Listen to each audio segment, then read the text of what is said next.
siempre del Divino Maestro para poder hablar más o menos correctamente de Dios. Tenemos que permanecer asesorados por el mismo Dios. De manera que es Dios cuando dice: cuando quieran hablar de mí, hablen primero conmigo.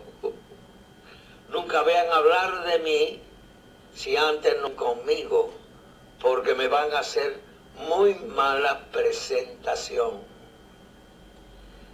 Yo voy a contar una anécdota. Una vez en la universidad trajeron a un orador de otro lugar, ¿no?, de visita, y llegó el momento de presentar al orador, y no había quien lo presentara bien porque nadie lo conocía.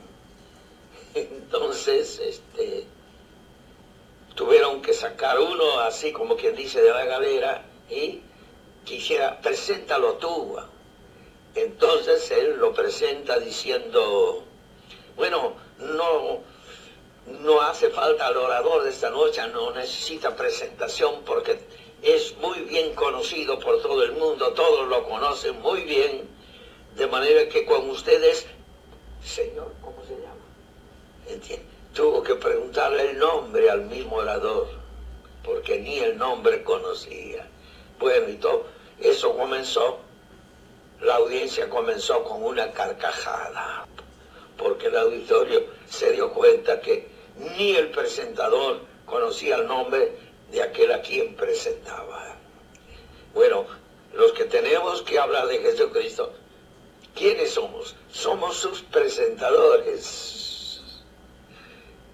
Y como uno que lo presenta, que lo anuncia, que lo primero que necesita para que su anuncio, para que su presentación sea aceptable, tiene que conocerlo.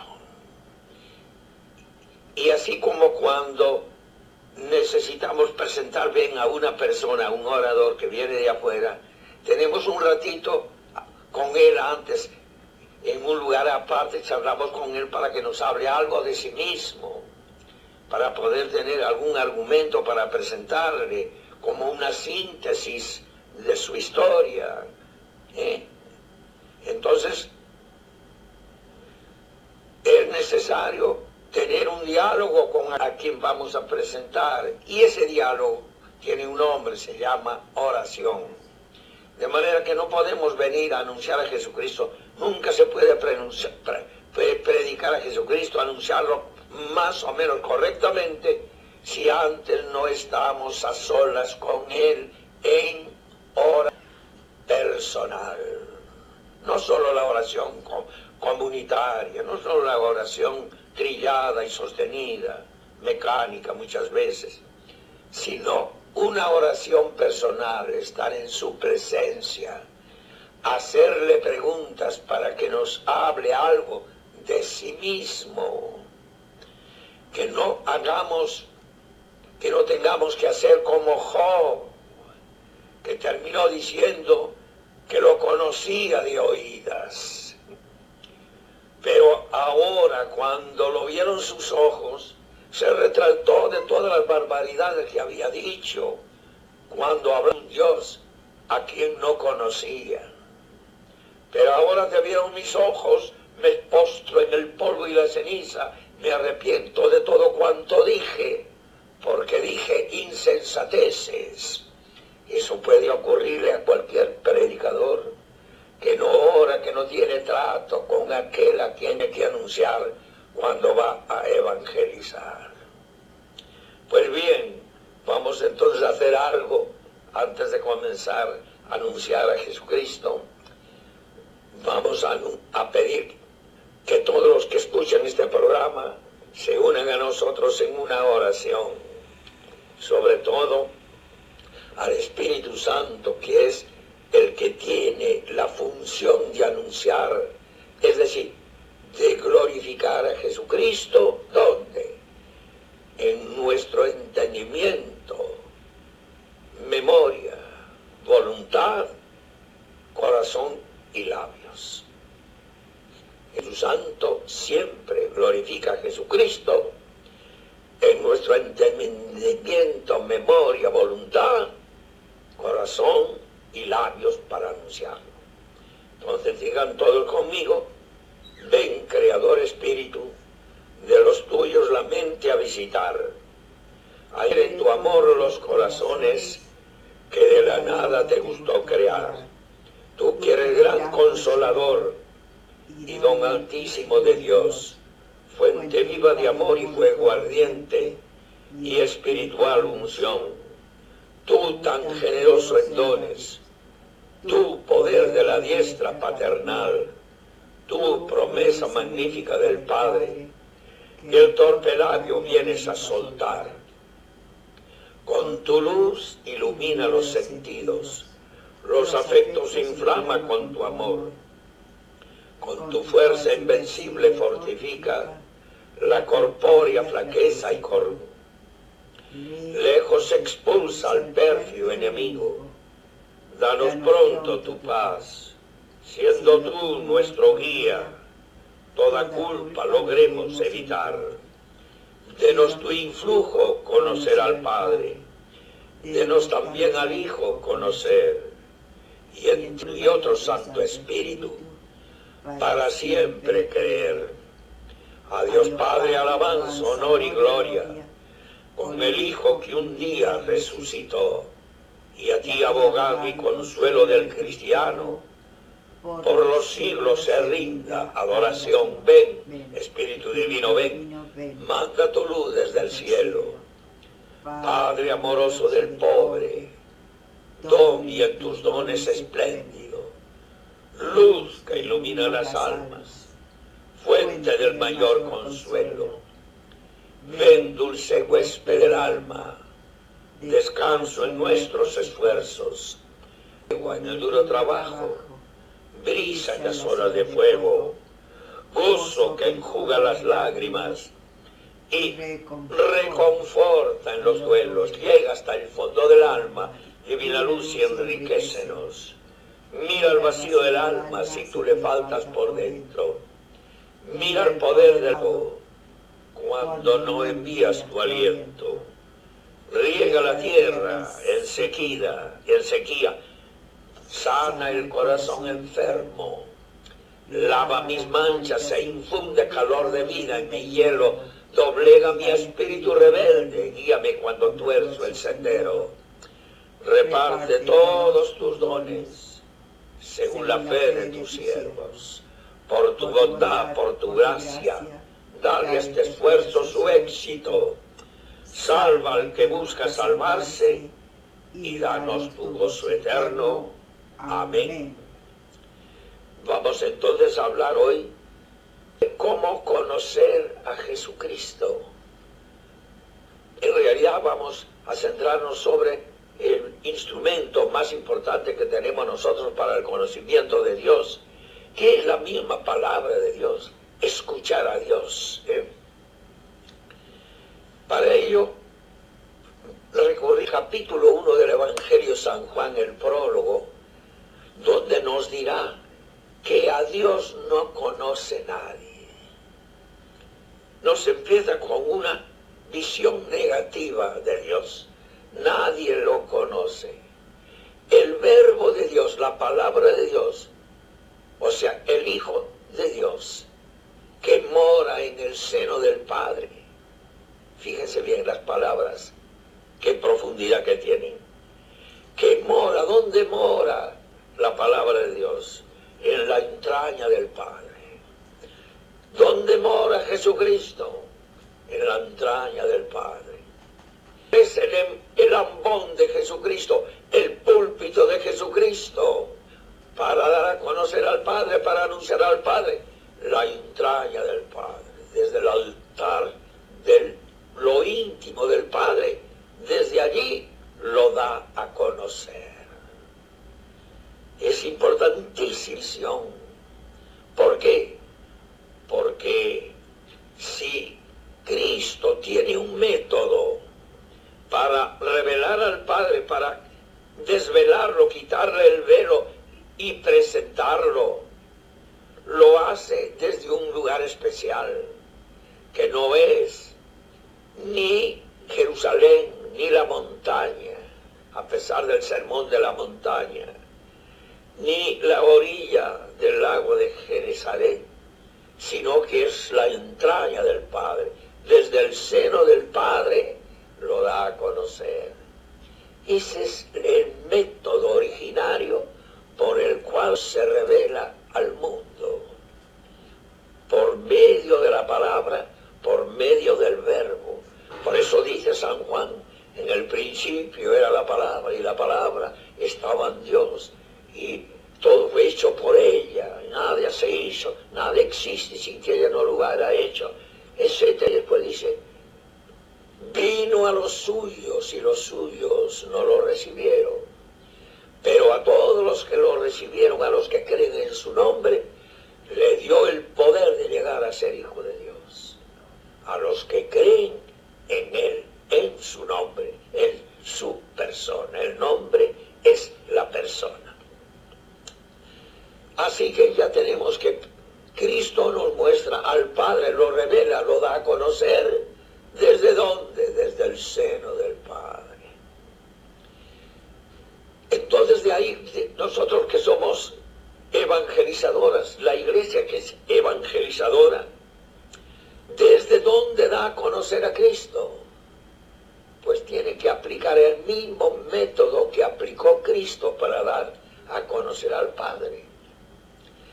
No puedo yo ni nadie, ningún miembro de la iglesia, dar a conocer a Cristo si no es desde la entraña de Cristo, desde el seno de Cristo, desde el corazón de Cristo, desde la mente de Cristo, desde el misterio de Cristo. Desde allí. Entonces, desde el seno de Cristo, yo debo dar a conocer a Cristo. Como Cristo desde el seno del Padre da a conocer al Padre. Cristo lo da a conocer desde las montañas, del sermón de la montaña, magnífico todo. Pero siempre, siempre es desde esa intimidad, de esa unión, de esa conexión en el Espíritu Santo que tiene, de esa simbiosis que tiene con el Padre, amor del Espíritu. Ahora, para dar a conocer a Cristo, entonces yo lo tengo que dar a conocer desde Cristo. Pero Cristo, ¿cómo se da Él a conocer a sí mismo? ¿Quién puede revelar a Cristo? Cristo será a través de su palabra, a través de la palabra. Él mismo es la palabra. Él mismo es la palabra. Se dice que Juan Bautista era la voz que clama en el desierto. ¿Quién eres tú? ¿Eres el Mesías? No. ¿Eres el profeta? No. ¿Quién eres? Soy una voz que clama en el desierto. Anunciar, preparad el camino del Señor. Qué importante esta frase. Juan era la voz, pero no era la palabra. Juan era la voz, y entonces nosotros somos la voz. No somos nosotros la palabra, somos la voz. Pero la voz contiene la palabra, trae, presenta la palabra. También nosotros predicamos, anunciamos en el desierto como Juan. Este mundo es un gran desierto, porque donde hay ignorancia de Cristo es desierto. Lo habitan, las fieras habitan en el desierto, las fieras del campo, las hormigas en la arena del desierto. Pues bien, ahora, ¿quién anuncia a Jesucristo? Los que tienen el Espíritu de Cristo. ¿Y cuál es el instrumento con que se anuncia a Cristo? Pues desde Cristo mismo, desde la palabra. Por eso este mensaje, si yo no puedo conocer al Padre ignorando al Hijo, no puedo conocer al Hijo ignorando al Espíritu. Así como la palabra de Dios en Juan dice, nadie conoce a Dios, sino que el Hijo único que mora en el seno del Padre es el que lo revela, el que lo da a conocer. Ahora, ¿quién da a conocer a Cristo? Pues el que está en el corazón de Cristo, el Espíritu. Por eso dirá, hay una cita muy hermosa, 1 Corintios capítulo 12, versículo 3. Nadie puede decir que Jesús es el Señor si el Espíritu Santo no se lo revela, no se lo da a conocer. Es importante esto. Sin la revelación del Espíritu de Dios, nosotros no reconocemos a Jesús como Señor. No reconocemos su señorío, su divinidad, si el Espíritu no nos da esa convicción en el corazón interior. Pero yo entonces necesito también ahora tener el Espíritu, porque si nadie puede reconocer a Jesús de Nazaret, que es el nombre humano, diríamos el nombre de la ciudadanía de Cristo. Si nadie puede conocer a Cristo, si no tiene el Espíritu Santo, yo necesito tener el Espíritu Santo para conocer a Cristo. Porque es el Espíritu quien lo revela, quien lo devela, que quita el velo y lo da a conocer. ¿Y dónde lo da a conocer también? En nuestro corazón, en nuestra conciencia. Pero todo eso, Cristo se identifica con la iglesia. Es la iglesia la que tiene el Espíritu Santo y desde el Espíritu Santo revela y da a conocer a Cristo. Transmite a todo. Y hay como 3 maneras fundamentales de anunciar, de dar a conocer a Cristo. Una de ellas es la palabra de Dios. Otra es los sacramentos donde mora Cristo. Otra es fundamentalmente los sacramentos, la Eucaristía donde mora Cristo.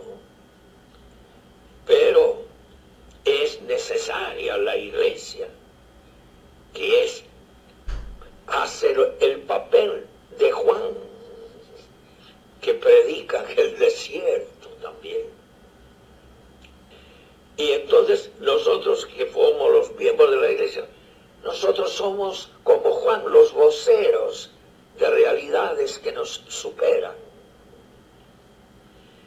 Entonces vamos en este mensaje, vamos a empezar entonces, porque para tener el Espíritu Santo, yo necesito de la palabra.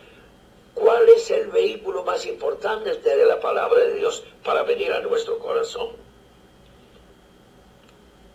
El vehículo es el Espíritu Santo y la palabra de Dios, el vehículo del Espíritu. O sea, tanto la palabra transmite el Espíritu como el Espíritu inspira la palabra. Vamos entonces a hacer como una reflexión. Hebreos 4, 12, 13. Hebreos 4, 12, 13. Vamos a preguntarle a la palabra de Dios que nos hable de eso. En este mensaje, en vez de maestro de carne y hueso, vamos a utilizar como maestra la misma palabra de Dios. Palabra de Dios, háblanos de ti misma. ¿Quién eres tú? ¿Y cuál es tu función? Responde ya Hebreos 4, 12, 13.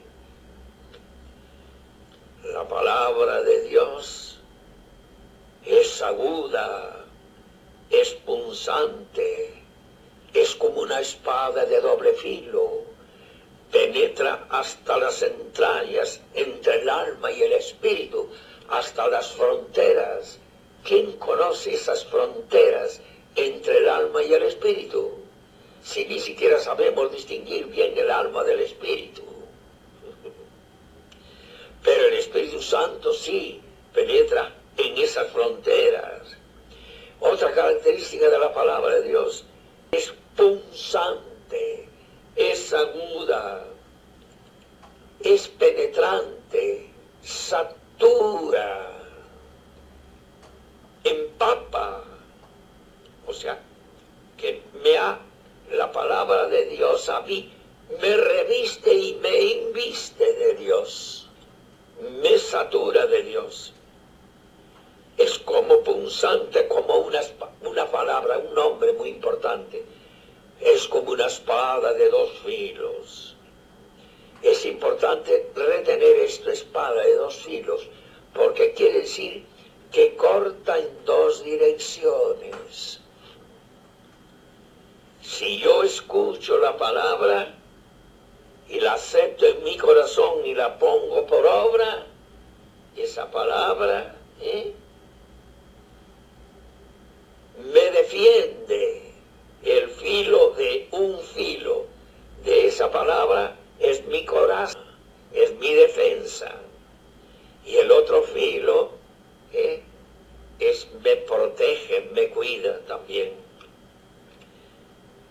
Hay otro texto donde el apóstol San Pablo, en Efesios capítulo 6, versículo 17, que se llama el combate espiritual, nos presenta las armas del Espíritu, las armas de Dios.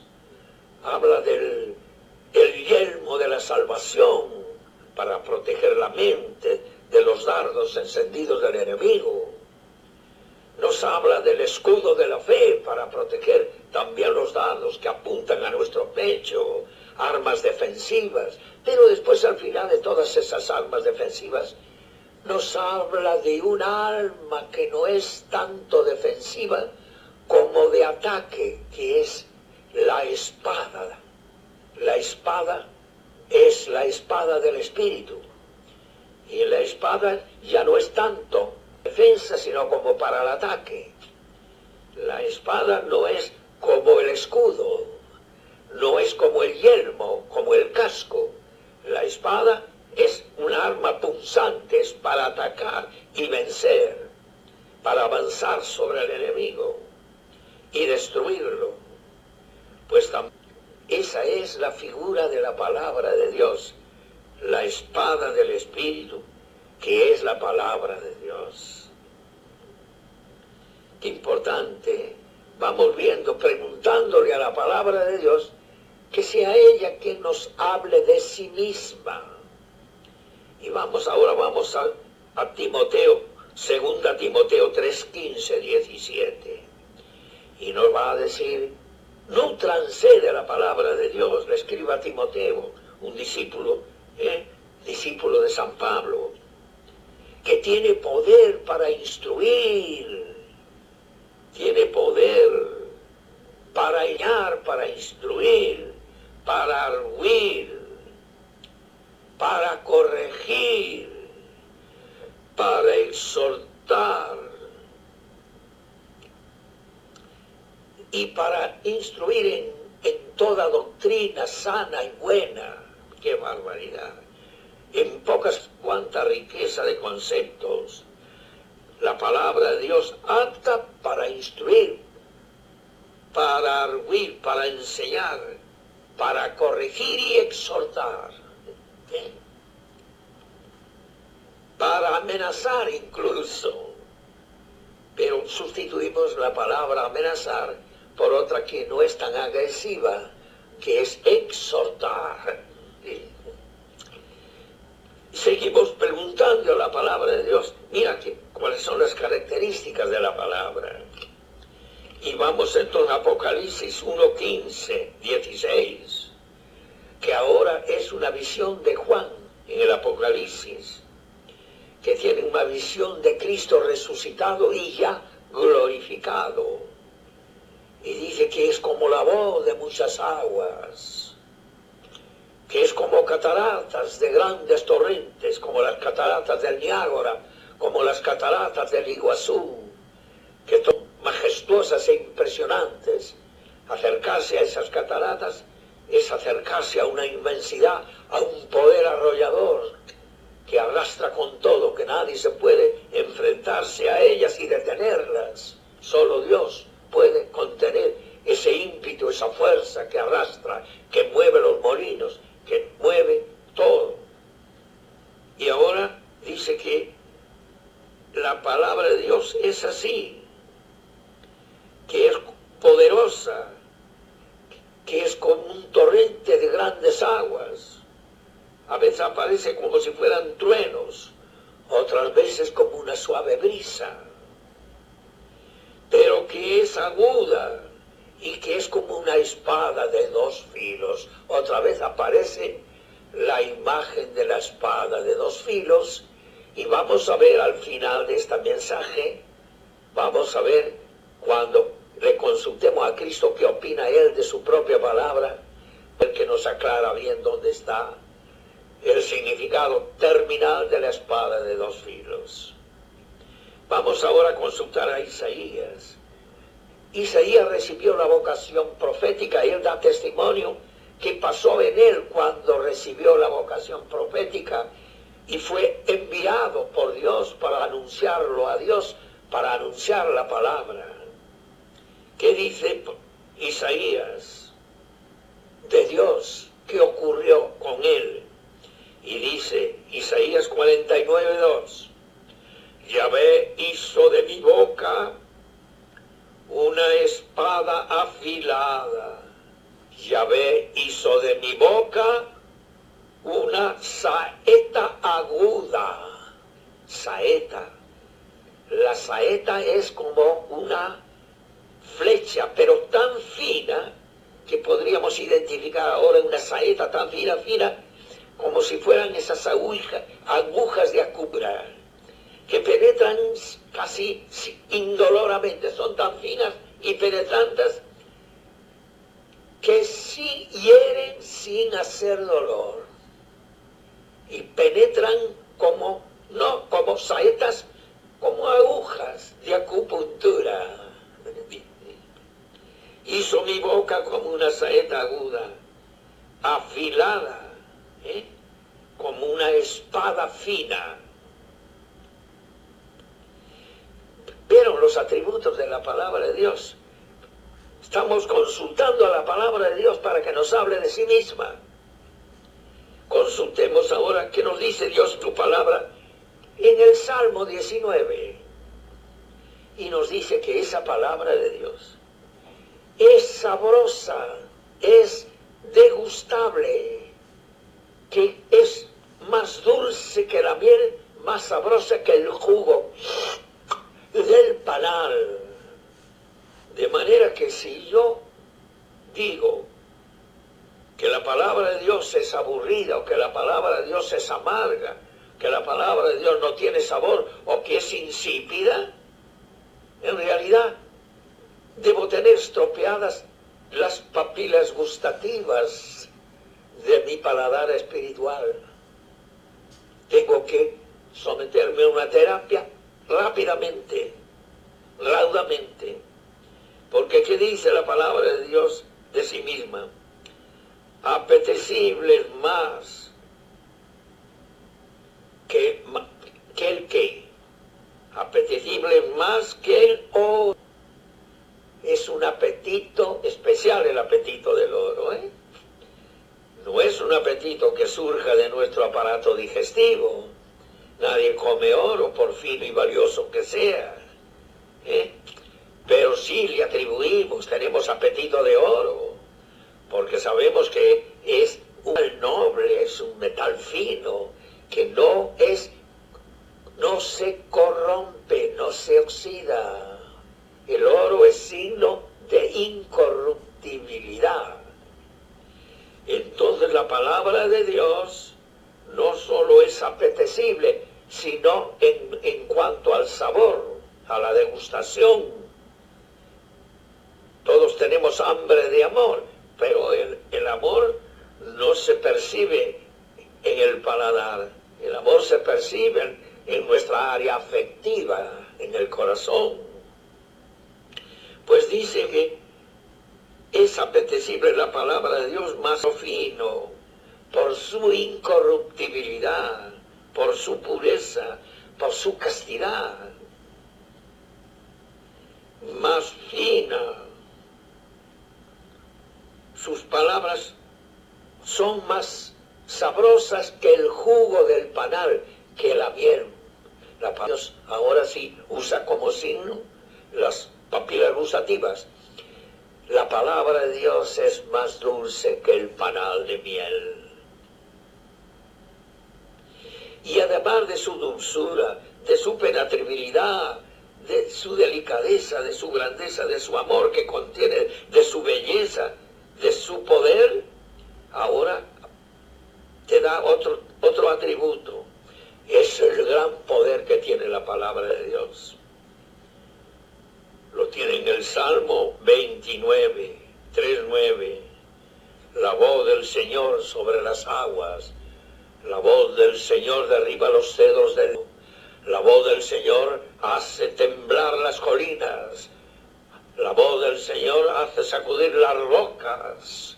Es decir, la voz del Señor mueve oleadas del mar. La voz del Señor produce marejadas que arrastran con todo. O sea que nos da imágenes del poder que tiene la palabra de Dios. También la palabra de Dios, ahora otra imagen de la palabra de Dios, la encuentran en Jeremías 23-29, que algunos predicadores la utilizaron mucho, esta figura de que la palabra de Dios es algo así como un yunque, un martillo y fuego. El yunque y el martillo son instrumentos que utilizan los herreros, que mediante el fuego transforman un trozo de hierro que es deforme, lo transforman en herramienta, lo transforman en un utensilio, le dan una forma útil y bella, lo transforman en una lanza, lo transforman en un instrumento de cocina, lo transforman en una tijera, lo transforman en mil cosas. ¿Con qué? Con el fuego que ablanda la rigidez metal, y con el martillo que lo golpea y lo hace dúctil y maleable, todo sobre un yunque. Así que la figura del yunque, la figura del martillo y la figura del fuego nos muestran que esa palabra de Dios tiene muchas formas, es multiforme, es multifaceta, y se transforma en mil cosas útiles y saludables. Pero esa palabra de Dios, para que sea eficaz en nosotros, también nos insinúa que necesita de nosotros y necesita un atributo muy especialísimo, sin el cual la palabra de Dios no nos va a servir de nada. Y es que tiene que ser amada. ¿Por qué? Porque la palabra de Dios es el vehículo de la voluntad de Dios. Y cuando yo amo la palabra de Dios, me enamoro de la palabra de Dios, me estoy enamorando de la voluntad de Dios, me estoy santificando. La santidad consiste no amar a Dios así como de oídas, exteriormente, como si fuera así como un signo, sino amarle la voluntad a Dios. Mientras yo no le amo la voluntad a Dios, yo no puedo tener una íntima comunión con Dios. Por eso, cuando yo amo el contenido de la palabra de Dios, estoy amando a Dios, y esa palabra de Dios tiene que ser amada, y más aún, tiene que ser adorada. Una de las formas más íntimas de la adoración a Dios es adorar su voluntad. Cuando adoro su voluntad, tu voluntad se va armonizando con la de Dios. Avanzan en la mismísima dirección. No hay roce, no hay fricción entre la voluntad tuya y la de Dios. En eso consiste la santidad, en eso consiste el amar a Dios. Pero la mejor forma de amar a Dios es amarle la voluntad a Dios. Lo que tú quieras, quiero. Pon tus deseos en el mío, Señor. Pon tus gustos en el mío. Tu pensamiento en el mío y el mío en el tuyo.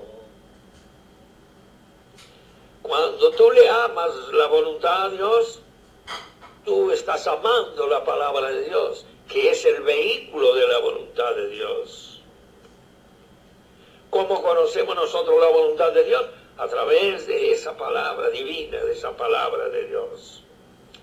Por eso, en el Salmo 119, el salmo más extenso de la Biblia, 119, versículo 97, el versículo 97 es como si fuera la síntesis de todo el salmo. Oh, cuánto amo tu ley, Señor. Cuánto amo tu voluntad. Pídele al Espíritu Santo que te enamore de la voluntad de Dios y te va a resultar muy fácil cumplir todos los mandamientos y pasar por encima incluso. Porque los mandamientos ya no sirven más cuando te enamoras de la voluntad de Dios. No es que no sirven porque no sean de Dios. Es que Cristo, al manifestarnos Él y donarnos el Espíritu Santo, ya los mandamientos pierden vigencia, no porque sean malos, sino porque son los límites. Por eso, ya San Pablo, que los mandamientos, que la ley, es para los impíos, pero no para los que tienen el Espíritu de Dios. ¿De qué me sirve a mí que me prohíban matar si yo amo? Si yo estoy enamorado de Dios y de su voluntad, ¿me sirve para algo que me prohíban matar si no mato ni una pulga ni un piojo?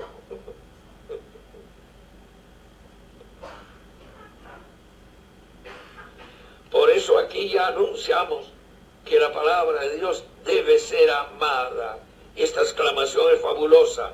Oh, cuánto amo tu voluntad. Día y noche ella es mi meditación. Pero imagínate ahora, pudiéramos ahora ver una cita bíblica que nos da como una síntesis de todo este gran panorama. Vamos a escuchar una frase del Deuteronomio, que es el Antiguo Testamento, pero es una verdad que abarca el Antiguo y el Nuevo y el Novísimo Testamento. Y es Deuteronomio, una perla fina escondida allá en el Antiguo Testamento. Deuteronomio 33:3. Mira lo que dice. Señor, todos los santos están en tu mano. Y al decir todos los santos, aquí pareciera que se está refiriendo únicamente a los santos del Antiguo Testamento, pero está refiriéndose a todos los santos del Antiguo, del Nuevo, del Novísimo. No hay Novísimo, hay Nuevo. Quiero corregir por las dudas. Todos los santos, Señor, están en tu mano. Y ellos, postrados a tus pies, cargados, saturados están de tu palabra. ¿Quién fabricó los santos? La palabra de Dios. Tan saturados están de tu palabra. Es la palabra de Dios la que hace los santos. La verdad que aquí no vemos ni los santos de yeso ni de madera, sino de los santos que están saturados de la palabra de Dios. Es el poder de Dios el que hace los santos. Es el poder divino el que diviniza al humano. Todos los santos están en tu mano. Y esto no es un santerío, todos los santos. Y ellos dados a tus pies, cargados, saturados, están de tu palabra, palabra de Dios. Mira, algunos no vayan a criticar que yo hable mal de las imágenes, porque estoy hablando de que cuando contemplas una imagen, no te quedes en la imagen, ¿eh? Quédate en las virtudes que representa esa imagen. Quédate en las virtudes de ese hombre, de la historia de ese santo. El santo, la imagen es evocativa, pero no es una realidad. No le des la razón a los que nos critican que adoramos imágenes, ¿eh? Pues yo miro una imagen sagrada, imagínate, miro la cruz, pero bendita cruz, porque enseguida esa cruz me lleva al Calvario, me lleva al momento. Todavía esta mañana, meditación, le dio una palabra y me condujo a una lectura que era Cristo muerto en la cruz, y ahora viene el centurión y mira a uno de los muertos y le quiebra los huesos, y mira al otro lo mismo, y mira a Jesús, y estos dos todavía no están bien muertos, todavía son los dos ladrones, pero al llegar a Jesús, al ver que ya estaba muerto, le punzó el pecho y brotó sangre y agua. Y eso ahí está como si fuera el nacimiento de la iglesia. Eso, yo miro la cruz, yo evoco esa imagen, pero yo estoy contemplando la preciosísima sangre y agua que brota del costado abierto, de esa fuente de ternura, de esa fuente de salvación, de esa fuente de bondad. Un día el Señor me dijo, cuidado, yo puse mi sangre entre mi Padre y tu vida. Y me hizo remar, me produjo un cambio de vida. Ojo, está en juego mi salvación, está en juego el valor de la sangre de Cristo. ¿Cómo honro yo esa sangre? Pues no es quedándome besando madera. Muy bien, tengo que recurrir a la entraña de Cristo y de ahí deducir que ahí se inmoló por mí, lo hizo por ti, por el otro, por el de más allá, por el anterior, por el posterior, lo hizo por todos. La iglesia lo dice en cada Eucaristía que lo hizo por muchos, por multis, Pero dentro de esos muchos estás tú, estoy yo, como si fueras el único.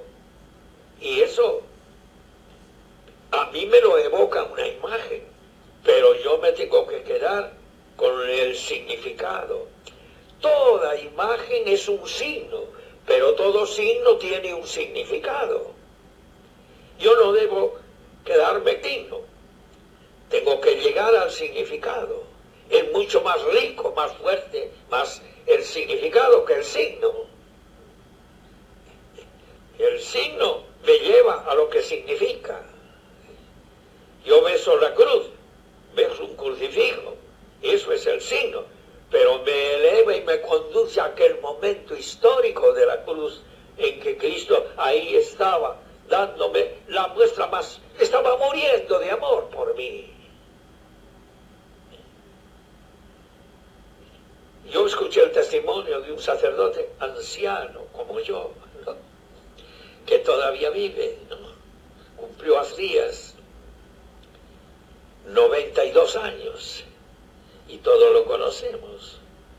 Y él dio testimonio de que siendo jovencito, recién curita, estaba como en un éxtasis, bien frente a un crucifijo, pero porque estás así, le gritaba a Cristo. Y pareciera que Cristo estuviera mudo, pero otro compañero de la celda le contestó, porque te ama, tonto, porque te ama. Entonces, ¿qué quiero decir? Yo escuché ese testimonio, me hizo estremecer. Entonces, esto lo dije porque como aquí toqué el asunto de las imágenes, no vayan a querer, y yo uso las imágenes, pero no me quedo en la imagen.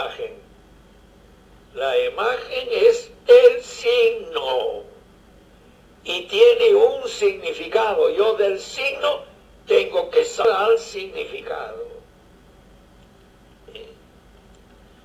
Todos los santos están en tu mano y ellos postrados a tus pies, cargados, saturados están de tu palabra. Vamos a ver otro aspecto que se habla tanto de Dios. La palabra de Dios también es sanadora. Mira cuántos atributos tiene. Y dice, no los curó hierba ni emplasto alguno, sino tu palabra, Señor, que todo lo cura, que todo lo sana. ¿Y dónde encuentran esa perla fina? Sabiduría 16, 10, 12. En el libro de la sabiduría, capítulo 16, versículo 12, tiene esta sentencia, esta afirmación, que la palabra de Dios todo lo sana, todo lo penetra, todo lo satura, todo lo santifica. Qué bien, ¿eh? Otra visión de la palabra, mira, vean Isaías 55, 10, 11.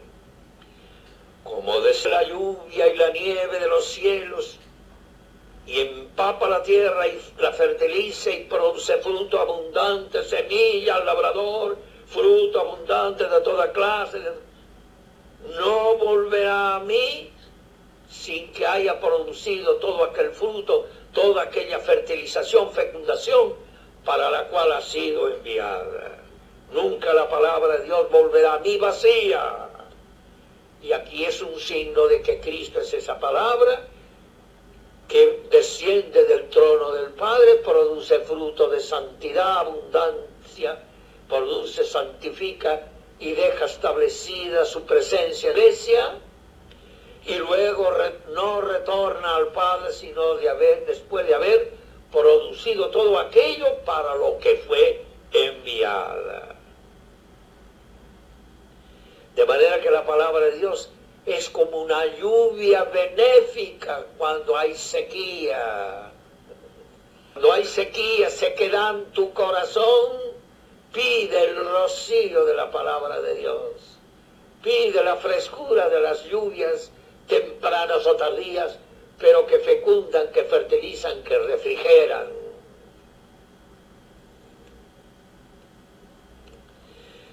Muy bien, vamos a entrar ahora en el Nuevo Testamento. A ver, para ir cerrando este mensaje, y vamos a llevar el micrófono a tres personajes para preguntarles qué opinan ellos de la palabra de Dios. Vamos a ser de periodistas de Dios. Vamos a dar un reportaje a Pedro, Santiago y Juan, que son el núcleo central de los discípulos de Cristo, el núcleo central del cuerpo místico de Cristo de la Iglesia.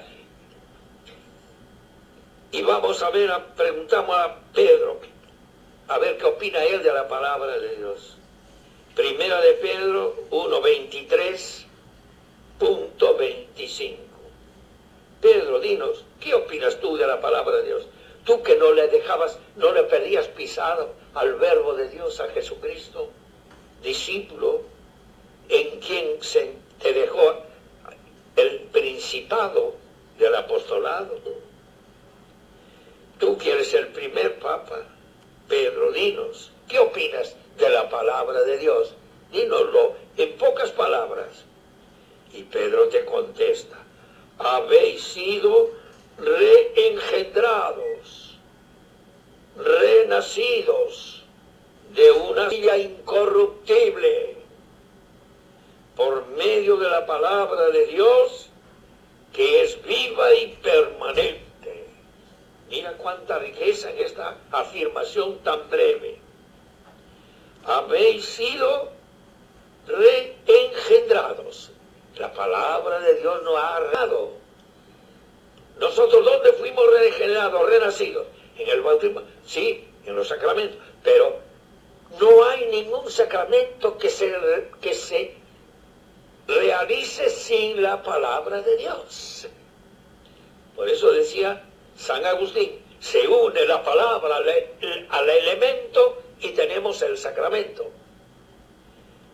De manera que la palabra de Dios es el elemento fundamental que entra en cada sacramento.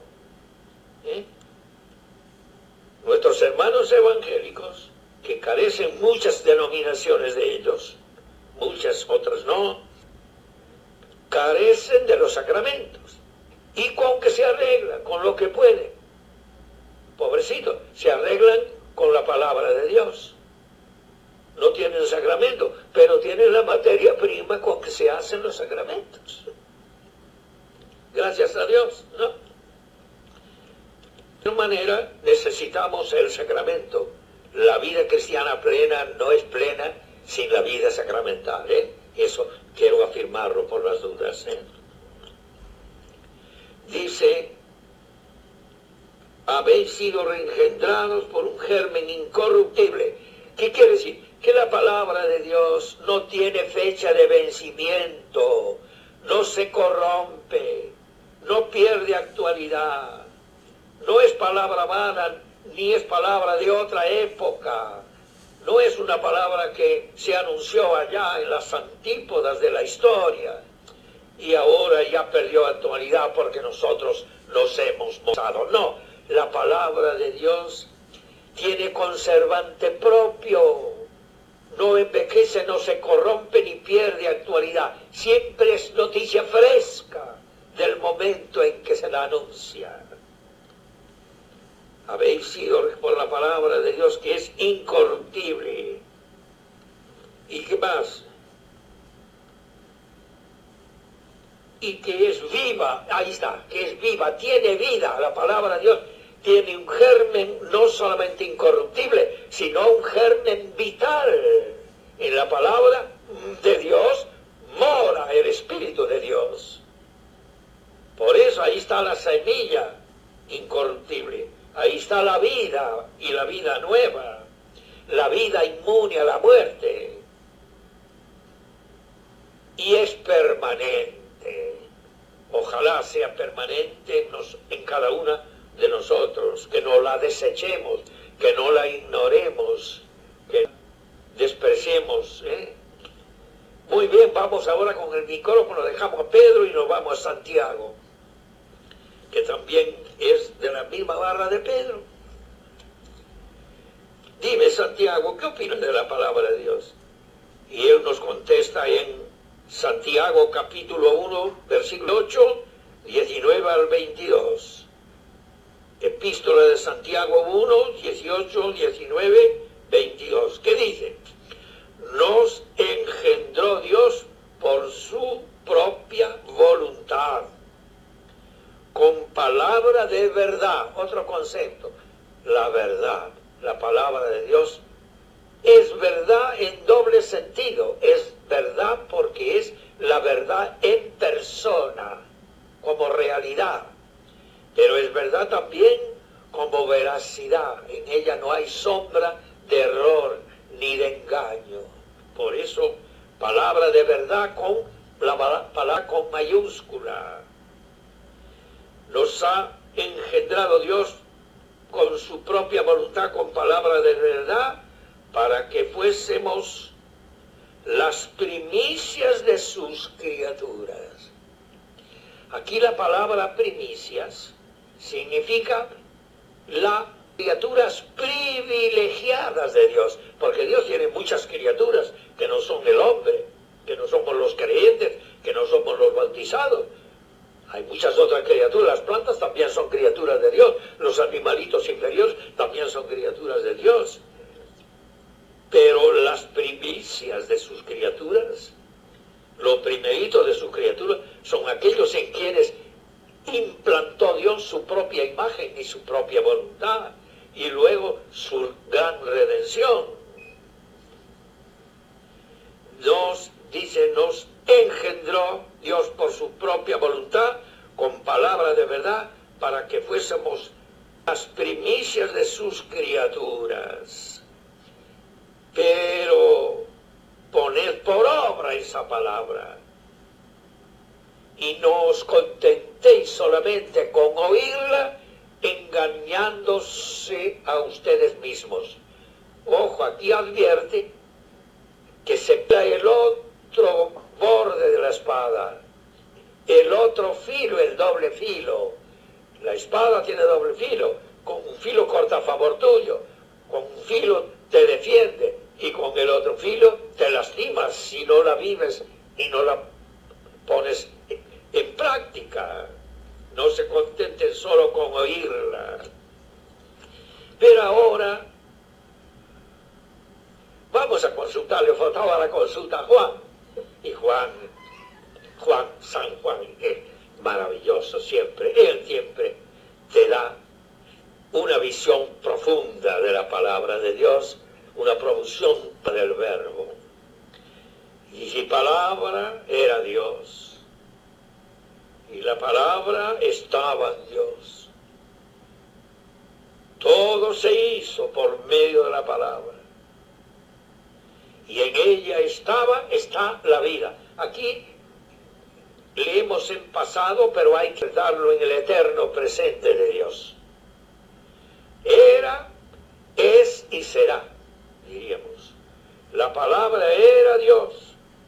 En ella estaba la vida. Y la vida fue la luz que ilumina a todo hombre que viene a este mundo. ¿Pero por qué? Porque esa palabra se hizo carne y habitó entre nosotros. Y cuando nosotros pronunciamos esto, nos inclinamos y adoramos. Y esta adoración, el verbo se hace en carne, nosotros nos inclinamos y mira qué maravilla. Tenemos que inclinarnos frente al seno de María Virgen, porque ese es el gran templo donde el verbo se hace carne. Templo maravilloso, fabricado por Dios, para que en ese templo de María Virgen Inmaculada se celebren las grandes bodas entre la divinidad y la humanidad. El verbo se hizo. Cuánta riqueza nos da la palabra de Dios. Pero ahora vamos a terminar rápido y nos vamos a dirigir a Jesucristo. ¿Qué opina Él mismo en persona de su propia palabra? Y cuando le preguntamos a Jesucristo, como quien le llevemos el micrófono a la palabra misma de Dios, que nos diga Él algo de sí misma, de esa palabra suya. Y Jesús responde gritando. Pocas veces grita Cristo, pero cuando Cristo grita, es palabra de vida o muerte. Que el grito de Cristo es el grito de Dios. Pocas veces grita. Gritó en la cruz, gritó frente a la tumba de Lázaro, gritó en el templo de Jerusalén, la fiesta de los tabernáculos, gritó y lloró frente a Jerusalén. Y ahora lanzó un grito diciendo: si alguno oye mi palabra y no la observa y no la guarda, ¿qué pasa? Yo no lo voy a condenar. No he venido al mundo para juzgar ni condenar a nadie, sino para salvar. Pero la palabra que yo dije, esa es la que le juzgará en el último día. ¿Pero por qué, Señor? ¿No te estás exagerando? No estoy exagerando. Es que la palabra viene de mi Padre. Y autoridad, tiene la máxima autoridad que se le puede. Viene de mi Padre y trae un mandato, trae un mandamiento que debe producir la vida eterna. Y si no es escuchada, si no es observada, ¿qué pasa? ¿Qué es lo que no produce? Vida eterna. Y entonces, ¿qué queda si no produce la vida eterna? Y no queda otra, la muerte eterna. Por eso Jesús lanza el grito. La palabra viene de mi Padre y tiene autoridad y tiene un mandato que debe producir la vida eterna. Ese es el mandamiento que contiene mi palabra. Pero, Señor, pensamos tan severamente eso. Y ahora Jesús te contesta en Juan 6:63. Mire, el Espíritu es el que da vida. La carne no sirve para nada. Y mis palabras son espíritu y son vida. Por eso los carnales no la pueden soportar. Mis palabras son espíritu y son vida. Pero ¿y qué más nos puedes decir si hasta todo dicho? Sí, algo puedo decir todavía más. El cielo y la tierra pasarán, mas mi palabra no pasará jamás. Marcos 13:31, Mateo 24:35. El cielo y la tierra pasarán, tienen fecha de vencimiento, pero mi palabra no tiene fecha de vencimiento, no pasará jamás. Y ahora, ¿qué podemos nosotros frente a esta enseñanza que no he sido yo el maestro? Aquí es la misma palabra de Dios quien hizo de maestra de sí misma. Yo elegí un himno que encontré en la liturgia de las horas, un himno a la palabra de Dios, que es oportuno cerrar este mensaje invitando a los que me escuchan que repitan conmigo esta oración. Por favor, dejen un momento de pensar en otra cosa, únanse a esta oración, que es como la síntesis de todo lo que hemos hablado. Digan conmigo en homenaje, en adoración a esta palabra de Dios. Espada de dos filos. Espada de dos filos. Es, Señor, tu palabra. Es, Señor, tu palabra. Penetra como fuego. Penetra como fuego. Y divide las entrañas. Y divide las Nada entrañas. como tu voz.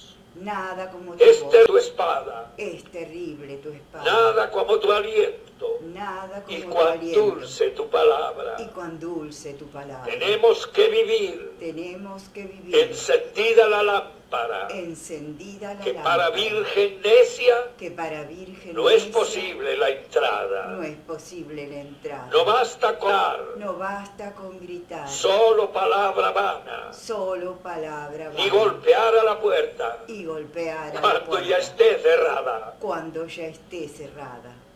Espada de dos filos Espada que de me dos cercena el alma, que me cercena que el alma, hiere a sangre y a fuego que se hiere a esta mi sangre y a vida tan fuego, mimada, esta mi vida tan mimada, que mata sus ardores que mata sus ardores para encender la gracia. para encender la gracia, Vivir de tus incendios vivir de tus y luchar incendios, por tus batallas. y luchar Quiero por tus dejar batallas. por los caminos Quiero dejar por los el caminos ruido de tus sandalias. el de tus sandalias. Espada de dos filos Espada de es, dos Señor, filos, tu palabra. es, Señor, Y digan tu conmigo, palabra. amén. Amén.